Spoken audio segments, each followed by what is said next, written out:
ভারতীয় দলের সমস্ত অধিনায়ককে নিয়েই একটা আলাদা উন্মাদনা থাকে বা বলা যায় যে হইচই হতে দেখা যায়। আমরা অতীতেও দেখেছি, এখনও দেখি, কিন্তু সূর্যকুমার যাদবকে নিয়ে আমরা কখনো দেখি না সেইভাবে হইচই হয় বা আলাদাভাবে একটা উন্মাদনা থাকে। কেন বলুন তো? অনেকে আবার বলে যে সূর্যকুমার যাদব নাকি লো প্রোফাইল ক্রিকেটার।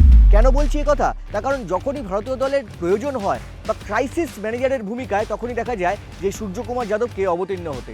এই যেমন এবারের বিশ্বকাপে ভারত যখন অভিযান শুরু করলো, প্রথম ম্যাচেই মার্কিন যুক্তরাষ্ট্রের বিরুদ্ধে ৭৭ রানে ৬ উইকেট পড়ে গেছিল। অনেকে ভাবছিলেন যে হয়তো অঘটন ঘটতে চলেছে, আমেরিকার বিরুদ্ধে ভারত আবার হেরে যাবে না তো। কিন্তু দেখা গেল শেষ পর্যন্ত সূর্যকুমার যাদব একা সেই ইনিংসকে বিল্ড আপ করলেন।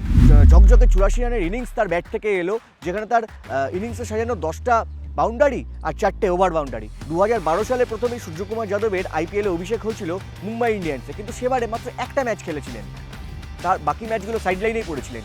কিন্তু 2014 সালে এই সূর্যকুমার যাদবকে শাহরুখ খানের কলকাতা নাইট রাইডার্স তাকে নিয়ে নেয় এবং তারপরে এই কেকেআরের হয়েই কিন্তু সূর্যকুমার যাদবের উত্থান বলা যেতে পারে। তার পরবর্তীতে 2018 সালে মুম্বাই ইন্ডিয়ান্স আবার সেই সূর্যকুমার যাদবকে নিয়ে নেয় তাদের দলে এবং তারপর তো আর তাকে পিছনে ফিরে তাকাতেই হয়নি।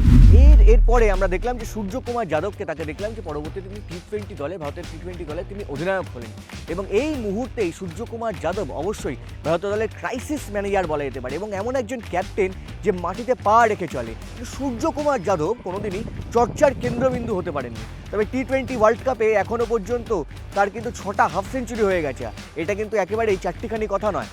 বিশ্বকাপে এখনও পর্যন্ত ভারতের যে সমস্ত ম্যাচগুলো রয়েছে, অবশ্যই সূর্যকুমার যাদবের দিকে তো একটা নজর থাকবেই। তার ব্যাটিং পারফরমেন্সের পাশাপাশি তিনি কেমন ক্যাপ্টেন্সি করছেন সেটাও কিন্তু একটা দেখার বিষয় হয়ে থাকবে। অবশ্যই তাকে ঘিরে একটা নজরে সব ক্রিকেট প্রেমীরাই রাখবেন। আর টি-20 বিশ্বকাপের আরও যাবতীয় মুচমুচে এবং বিভিন্ন ভেতরের খবর দেখতে আপনাদের নজর থাকুক টিভি9 বাংলা ডিজিটাল।